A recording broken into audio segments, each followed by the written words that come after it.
students, question number 2 of your question bank is the scene passage from your textbook. Now this passage, अगर आपने text book के chapters पढ़े हैं और अगर ये पैसेज आपको क्वेश्चन पेपर में मिलता है तो you will get an idea कि this is from the chapter on saying please.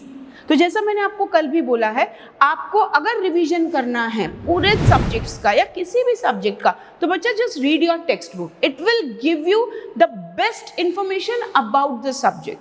तो just read your textbook. और अगर टेक्स्ट बुक आपने पढ़ी है तो ये सेकेंड चैप्टर है आपकी टेक्स्ट बुक का, ऑन सेइंग प्लीज. तो let's begin with the passage. Let's begin with the reading of the passage so that it will help you in solving the questions based on the extract. तो let's start. The young liftman in a city office who threw a passenger out of his lift the other morning and was fined for the offense and undoubtedly in the wrong. Now what do you mean by the offense? Offense means crime. आप किसी को गलत कर रहे हो, आप attack कर रहे हो, आप क्राइम कर रहे हो, कुछ गलत कर रहे हो. ओके, तो क्या सीन क्या है कि एक सिटी में एक लिफ्टमैन है. उस लिफ्टमैन ने अपने लिफ्ट में से एक पर्सन एंटर कर रहा था और उसको अपनी लिफ्ट से बाहर निकाल दिया. कैन इट बी पॉसिबल कि आप लिफ्ट में जा रहे हो और वहां जो बंदा बैठा हुआ है लिफ्टमैन, वो आपको लिफ्ट में आने ही नहीं दे रहा है? Is he having that power, is he having that authority कि आपको वो मना कर दे? लेकिन उसने वो किया. ओके, और जब उसने ऐसा किया तो उस पर उस चीज का फाइन लगाया गया, उस क्राइम का फाइन लगाया गया. Okay, now it was a question of please. Now see, it was a question of please. As I have told you, the chapter name is on saying please. और अगर आपने वो चैप्टर पढ़ा है बच्चा, तो whole chapter is based on courtesy and good manners. तो वो लिफ्टमैन ने उस पर्सन को लिफ्ट में आने से क्यों मना किया या क्यों बाहर निकाला? Because it was the matter of please. एक please वर्ड की जरूरत थी. Now see, the complainant entering the lift. Now who is a complainant? Complainant is a person who has filed the complaint. जिसने शिकायत दर्ज करी है.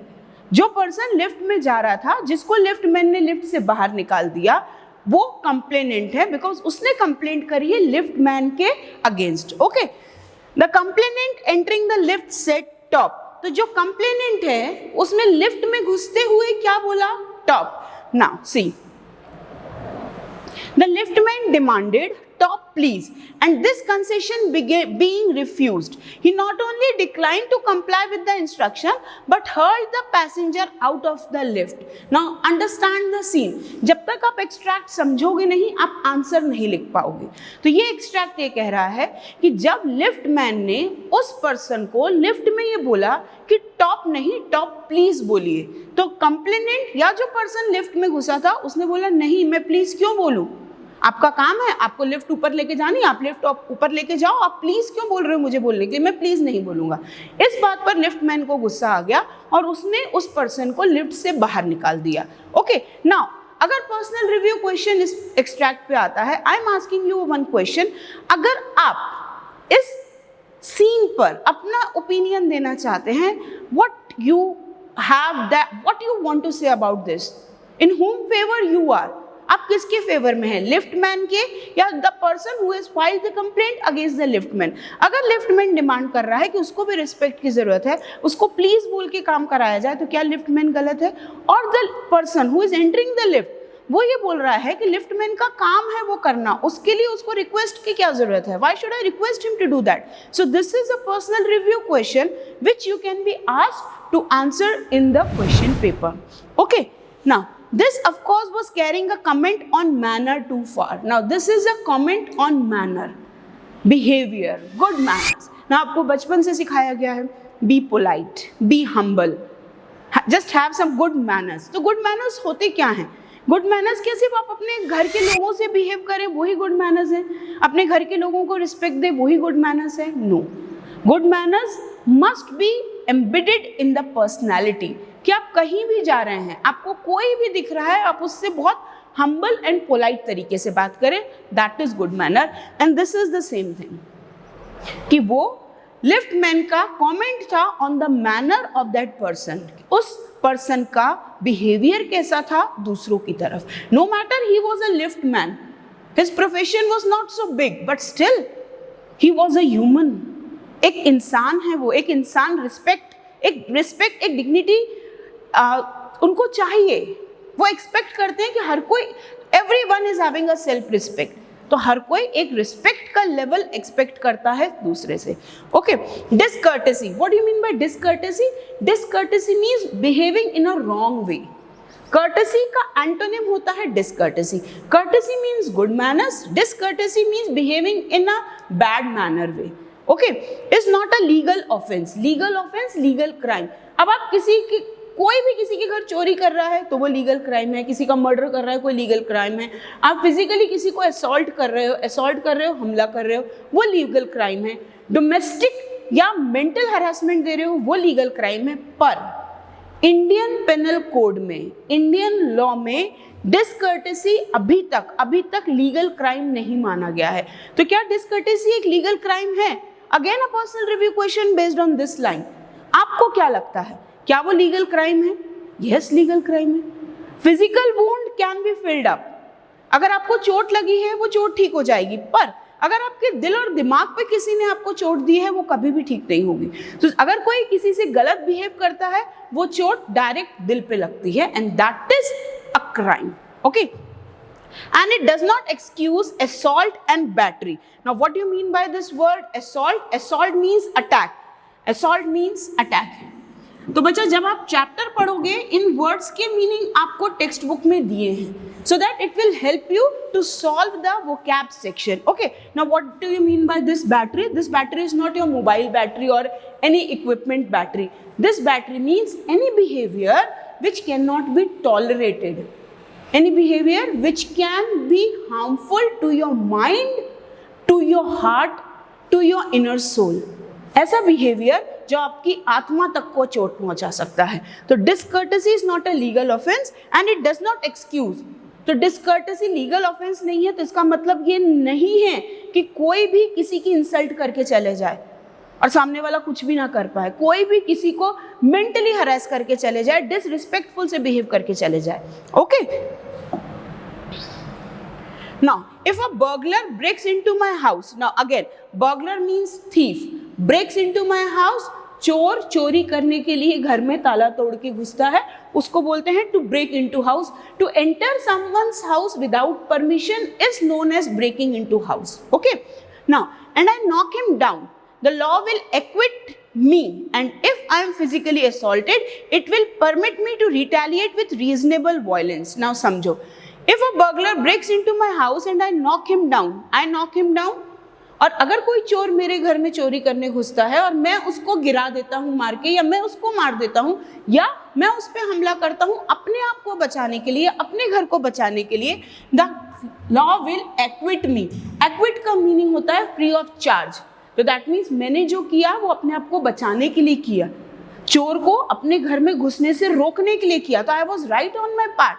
तो वो चोर था, इसलिए सजा मुझे नहीं मिलेगी. अगर मैंने उसको मारा तो सजा मुझे नहीं मिलेगी. ठीक है.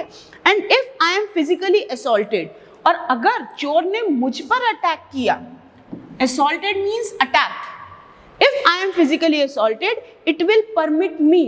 तो अगर चोर मुझ पे हमला करता है तो मुझे ये पावर है, मुझे ये परमिशन है टू रिटेलिएट. रिटेलिएट जवाब देना.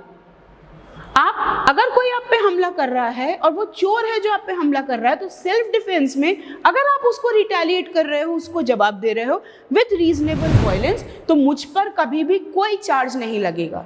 So that is the legal law. Okay, now it does this because the burglar and my असेलेंट have broken quite definite commands of the law. तो चोर को सजा मिलेगी, मुझे नहीं. Okay,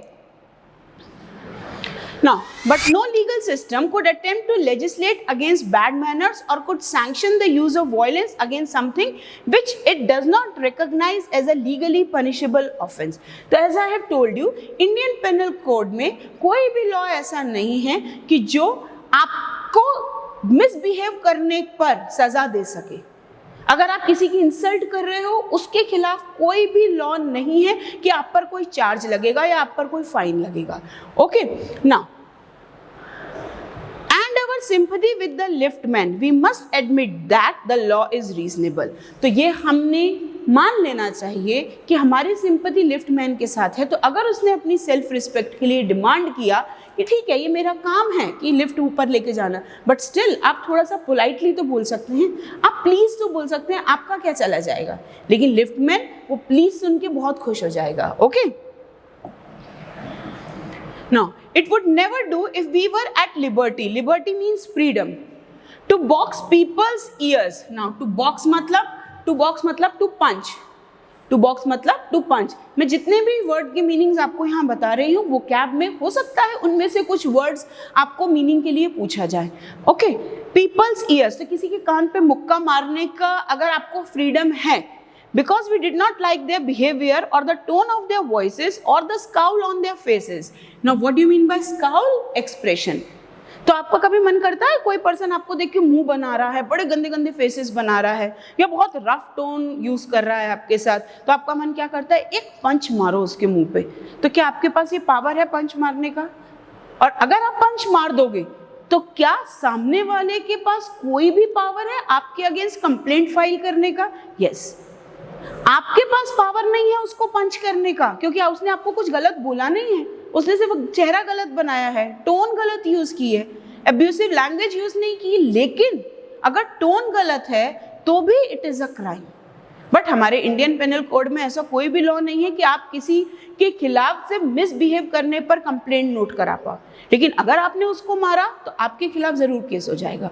okay, our fist, fist मतलब मुट्ठी। Okay, this our fist would never be idle, idle मतलब फ्री, खाली, एट रेस्ट। तो अगर हमारे पास इतना पावर होता तो हमारा पंच कभी भी खाली नहीं होता, हम डेली किसी ना किसी को पंच कर रहे होते for misbehaving with us. Okay, and the gutters of the city, now gutters the Hindi word, gutters of the city would run with blood all day। तो पूरे शहर के पूरे गटर्स में दिन भर खून बहता रहता। Okay, I may be as uncivil, uncivil, unpolished, ill-mannered, that is uncivil. Okay, as I may please, and the law will protect me against violent retaliation. Now it may be haughty or boorish. Now haughty, boorish, uncivil, ये सब meaning है ill-mannered के, ये सब synonym है ill-mannered के, तो remember this. Haughty or boorish, and there is no penalty. Penalty means fine. To pay except the penalty of being written down an ill-mannered fellow. तो कोई पेनल्टी नहीं है किसी को गलत चेहरा बना के देखने की, किसी को घूर के देखने की, किसी को देख के मुंह बनाने की, इसके लिए कोई भी पेनल्टी नहीं है। बस एक पेनल्टी है कि आपकी एक इमेज सेट हो जाएगी कि आप इल मैनर्ड हो, बस, इसके अलावा कोई भी चार्ज नहीं लगेगा। Okay, the law does not compel, compel करना, कंपल्शन लगाना, मजबूर करना, कंपेल मी टू से प्लीज और टू अट्यून माई वॉइस। तो लॉ कभी भी मुझे कंपेल नहीं करेगा कि मैं किसी भी काम के लिए किसी को प्लीज करूं, that is my personal choice. और कोई ऐसी बंदिश नहीं है, कोई ऐसा प्रेशर नहीं है कि आपको सबको प्लीज बोलना है या थैंक यू बोलना है। This is our inner soul who behave, कि आपको ऐसा बिहेव करना है, that says you to behave nicely to others. Okay, और ट्यून माई वॉइस, अपनी आवाज को सॉफ्ट करना, अपनी टोन को सॉफ्ट करना, to other people sensibilities, any more than it says that I shall not wax my moustache or dye my hair or wear ringlets down my back. It does not recognize the lacration of our feelings as a case for compensation. There is no allowance. Allowance जो compensation मिलता है, और Indian panel code की तरफ से कोई भी compensation नहीं है कि अगर किसी ने किसी के साथ मिसबिहेव किया है तो उसको कंपेंसेट करने के लिए कुछ अलाउंस देना पड़ेगा। There is no allowance for moral and intellectual damages in these matters. Okay, now हमने ये पूरा पैरा पढ़ लिया है, पूरा एक्सट्रैक्ट पढ़ लिया है, तो let's check out the questions based on this. Now as I have told you, the first question will be based on the activity and this is the activity based question. Now see student, this is A1 question. That is activity based question based on the extract. If you have understood the extract properly, then you will not be having any of the problem in solving these questions. So check out the first question. The first question says, read the following statements and pick out the statement which expresses the intention of the writer. तो writer का theme क्या है इस extract को लिखने का, writer का central idea क्या है इस एक्सट्रैक्ट को लिखने का। नाउ टेल मी, बिना ये सेंटेंस पढ़े आपने जो अभी एक्सट्रैक्ट समझा है, इस एक्सट्रैक्ट में जो भी हमने अभी समझा उसमें राइटर क्या कहना चाहता है आप बताइए। हमने पूरे एक्सट्रैक्ट में एक ही चीज डिस्कस करी, that is courtesy, that is good manners, that is importance of behaving in humble and polite manners. Okay, अगर आपको ये थीम समझ में आ गई, let's check the options. There is an importance of good manners and civility. Yes, इसको हम consider कर सकते हैं. The wound on one's self-respect is more painful than physical wound. Wound means injury, जख्म. तो किसी भी इंसान की सेल्फ रिस्पेक्ट पे जो चोट लगती है वो किसी भी फिजिकल चोट से ज्यादा गहरी होती है। यस और नो? यस। तो क्या ये थीम है इस एक्सट्रैक्ट की? मैं चैप्टर की थीम की बात नहीं कर रही हूं, आपको ये स्टेटमेंट देना है कि pick out the statement which express the intention of the writer इस एक्सट्रैक्ट के बेसिस पर। ओके, तो आप इसको देखिए। अब देखिए next, the third option is one needs to be courteous with a liftman. No. Strict laws can civilise people. No. तो ये दोनों थीम्स, ये दोनों आइडियाज तो बिल्कुल भी नहीं जाते। The best idea, the best intention which goes with this question is this. तो first one is the best option which expresses the intention of the writer. Okay, now check out A2. Pick out some examples of behavior from the extract that are not punishable under law. तो क्या behaviour के कौन से ऐसे examples दिए गए हैं जो लॉ के अंडर में पनिशेबल नहीं है? हमने अभी डिस्कस किया कि if you are misbehaving with others, if you are making bad faces looking at others, if you are using high tone with others, ये सब जो बिहेवियर है ये पनिशेबल नहीं है अंडर द लॉ। ओके, ना इसके लिए कुछ स्पेसिफिक वर्ड्स दिए गए थे, मैंने आपको तब भी बोला था कि this words means behaving in an uncivil manner. So see, to be uncivil, to be haughty, to be ill-mannered and to be boorish. This is to be boorish. To be haughty means showing attitude every time, being aggressive every time. To be boorish, to be just aggressive, to be rude. तो ये सारे behavior unpunishable है under the law. Okay? तो अगर आप ये 4 words लिखेंगे, then you will get full 2 marks in the examination. Okay? Now check out the answer number 3.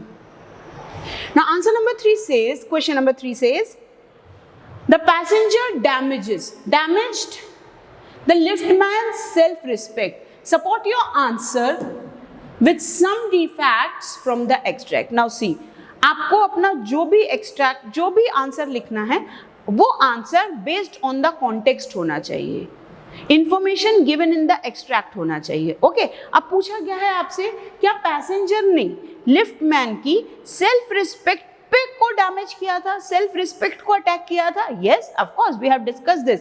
अब पता कैसे चलेगा? आपको पैसेज में से लाइंस पिक करके इस आंसर में लिखना है। नाउ चेक, यस, आप आंसर ऐसा स्टार्ट करेंगे, आपसे क्वेश्चन पूछा जा रहा है ना कि यस या no. Yes, yes, the passenger damaged the liftman's self-respect. आपने यहाँ तक क्वेश्चन में से लिखा। Now you have to give the reason. और वो reason कहाँ से? Lines from the passage. As when the passenger entering the lift said top, the liftman demanded top please. Remember we have read this in the extract? Okay. And this concession being refused, he not only declined to comply with the instruction but hurled the passenger out of the lift. This, of course, was carrying a comment on manner too far. Discourtesy is not a legal offense and it does not excuse assault and battery. So these are the facts which support this statement in the answer. Okay. Now take a screenshot so that you can write the answer properly. The main thing is कि आपको question समझना है और उसका answer उस according लिखना है। जो क्वेश्चन नंबर A3 और A2 होगा, A2, A3, ये दोनों क्वेश्चन के आंसर आपको पैराग्राफ में इजीली मिल जाएंगे। Okay, now A4, what if discourtesy is a legal offense? Write your response in about 30 words. Now every time question number 4, A4 will be a personal review question. Personal review question में you have to give your opinion based on the extract कि what you think about that. तो आपसे ये पूछा जा रहा है what if discourtesy is a legal offense? अगर discourtesy को एक crime मान लिया जाए तो क्या होगा? क्या होगा? See, discourtesy and is an impolite and rude and ill-mannered behavior. पहली बात तो discourtesy होता क्या है? Discourtesy just behaving in a wrong way with others, behaving in an ill-mannered way with others. Okay, and if it is a legal offense, then such type of cases will be filed frequently. और अगर ये law बन गया कि किसी ने किसी के साथ गलत बिहेव किया है तो डेली पुलिस स्टेशन में हजारों केसेस फाइल होंगे, हजारों कंप्लेंट्स फाइल होंगी daily. Now frequently means bar bar. People behave in a precise and courteous manner in the fear of law and order. People will behave. तो अगर डिस्कर्टेसी एक legal crime बन गया तो पीपल कानून के डर से, under the fear of law, दूसरे लोगों से मैनर में बात करेंगे, तमीज से बात करेंगे, हम्बल वे में बात करेंगे, क्योंकि उनको कानून का डर रहेगा. तो people will behave in a precise means accurate, बिल्कुल सही, नपातुला, एंड कर्टियस मतलब in a good manner way, in the fear of law and order, कानून के डर से वो बहुत अच्छे से बिहेव करेंगे दूसरे लोगों से. Now this answer I have given you. You can add some more opinion, some more lines of your own, giving your opinion. As I have told you, this is a personal review question. So every person's answer will be different. सबकी राय अलग अलग होगी, सबका opinion अलग अलग होगा. तो you can add some more lines here. Okay. Now again the question number 5, grammar section. Do as directed. First sentence says, if I am physically assaulted, it will permit me to retaliate. Choose correct alternate to use unless. अब बच्चा पहली बात तो unless use करने का rule सीखो. जब भी हम सेंटेंस में unless यूज करते हैं, unless is a negative word, unless, ठीक है. सेंटेंस में unless यूज करने का रूल क्या है? सेंटेंस में if, not, ये दो वर्ड्स दिए रहेंगे क्वेश्चन में, इनकी जगह unless लगता है. ओके, सेंटेंस में जिस भी जगह if दिया रहेगा उसी की जगह unless लगेगा. क्लियर? if not दोनों हटेंगे तो unless लगेगा, if की जगह unless लगेगा. वन मोर थिंग, अगर if के साथ सेकेंड क्लॉज में not दिया है, इन दोनों को रिमूव करने पर हम अकेला unless लगाएंगे, वो भी if की जगह पर अगर सेंटेंस में if के साथ not नहीं दिया गया तो आपको unless यूज करने के साथ not लगाना पड़ेगा. The basic trick, if not हटेगा तो unless लगेगा. अगर if के साथ not लगा है तो unless यूज करते समय हटा दो. अगर if के साथ not नहीं लगा है तो unless यूज करते समय लगा दो. क्लियर? तो अगर if के साथ not लगा है तो सिर्फ unless लगेगा. क्लियर? और अगर if के साथ not नहीं लगा तो unless के साथ आपको not लगाना है. This is the trick. Clear? Okay, now check out the sentence and the answer. If I am physically assaulted, तो यहाँ if लगा है. If I am physically assaulted, it will permit me to retaliate. अब आप देखिए, if के साथ इस वाले क्लॉज में not नहीं लगा है, that means यहाँ पर आपको unless के साथ not लगाना पड़ेगा. क्लियर? अब इसमें देखिए, unless I am physically assaulted, it will permit me to retaliate. Next option देखिए, unless I am physically assaulted, it will not permit me to retaliate. Okay, देखिए यहाँ unless भी लगा है, यहाँ not भी लगा है. मैंने आपको बताया है, अगर if के साथ सेकेंड क्लॉज में, सबऑर्डिनेट क्लॉज में not नहीं लगा है तो unless के साथ आपको सबऑर्डिनेट क्लॉज में not लगाना पड़ेगा. और अगर if के साथ सबऑर्डिनेट क्लॉज में not लगा है तो unless यूज करते समय हटाना पड़ेगा. Okay, now unless I am physically assaulted, it will not permit me to retaliate. Now check out, यहाँ भी unless लगा है, यहाँ पे will not लगा है. Now unless I am not physically assaulted, it will not permit me to retaliate. अब यहाँ पर भी लगा है. अब आपको चेक क्या करना है, यहाँ पे unless के साथ यहाँ not लगा है. unless वाले क्लॉज में not कभी भी नहीं आता है, कभी भी नहीं आता, और दो बार not तो आएगा ही नहीं. तो नॉट यहाँ चाहिए बट यहाँ नहीं चाहिए. सो ये ऑप्शन तो बिल्कुल गलत हो गया. अब इन दो ऑप्शन को चेक करिए. जब भी यहाँ पर देखिए assaulted past tense, जब भी मेन क्लॉज में past tense यूज हो रहा है तो we will use would. Would use करेंगे, इसीलिए this is the best answer for the question given. Okay, now the law will protect me against violent retaliation. Choose correct alternative to use a model auxiliary showing obligation. Now obligation means your basic duty, आपकी नैतिक जिम्मेदारी. ना अगर आपने model auxiliaries पढ़ी हैं तो ability के लिए कैन, कंपल्शन के लिए मस्ट, ऑब्लिगेशन के लिए मस्ट एंड ऑट टू, पता है आपको, सर्टेनिटी के लिए विल, पॉसिबिलिटी के लिए मे एंड माइट, ये सब मॉडल ऑक्सिलरीज यूज होती हैं. आपको बोला जा रहा है ऑब्लिगेशन के लिए मॉडल ऑक्सिलरी लगाइए, तो ऑब्लिगेशन के लिए या तो आप लगाएंगे मस्ट और या लगाएंगे ऑट टू. अब आपको ये देखना है कि ऑप्शंस में से किस ऑप्शन में इन दोनों में से कोई एक मॉडल ऑक्सिलरी यूज की गई है और कहाँ यूज होगी, विल के बदले. विल यहाँ शो कर रहा है सर्टेनिटी, हमें मॉडल ऑक्सिलरी यूज करना है डिनोटिंग ऑब्लिगेशन. ओके, तो यहां पे दिया है कैन, कैन डिनोट्स एबिलिटी, तो हमें एबिलिटी के लिए यूज करना है नहीं, तो ये ऑप्शन तो हमारा बेस्ट नहीं है. हमको क्या चेक करना है, मस्ट या ought to. Okay, check it out. Now the law could protect me against violent retaliation. No, तो could be again for ability in the past tense. The law may is used for possibility. मैंने आपको बताया can और could ability के लिए, मे और might possibility के लिए. हमको यूज करना है ऑब्लिगेशन के लिए, दिस इज मस्ट. मैंने आपको बिगनिंग में ही बताया था कि ऑब्लिगेशन के लिए या तो मस्ट यूज होगा या ऑट टू यूज होगा. सो this is the best answer for the statement given. Okay, now see बच्चा, आपके यहाँ पर ग्रामर के सारे रूल्स रिवाइज हो रहे हैं, तो pay attention on each and every sentence. Now, the last question, A6 question for this passage, and that is also for 2 marks. आपको क्या बोला गया है? Find out the words from the passage which mean the following. Remember, मैंने जब आपको extract explain किया था, मैं बार बार आपको words की meaning बता रही थी, तो जब तक आपको words की meaning नहीं पता होंगे, आप vocab section नहीं कर सकते.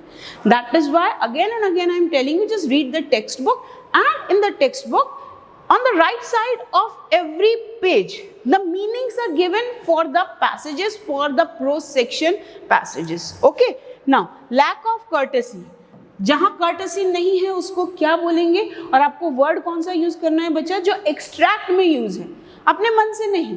तो extract में lack of courtesy लिए यूज है discourtesy. Okay, next देखिए, fight with the fist. fist मतलब मुक्का. मैंने आपको एक्सट्रैक्ट के समय ही बताया था, वहां पर एक वर्ड था टू बॉक्स. टू बॉक्स मतलब टू पंच. तो फाइट विद द फिस्ट, अगर आप मुक्के से लड़ाई कर रहे हैं तो उसको क्या बोलते हैं, बॉक्सिंग. तो answer is to box. Okay, uncultured, easy one. Uncultured, ill mannered. Now an attacker, मैंने तब भी आपको बताया था पैसेज में, जो अटैक करता है, जो हमला करता है, उसको बोलते हैं assailant. Okay, so these are the answers of question number A6. So here we complete passage number 8, passage number 2 of section number 1, prose section. So I'll be posting more videos, some more videos of the detailed explanation of each and every question. So students, I hope you all have understood the passage and you all have understood the technique of doing the questions of the question bank of English segment.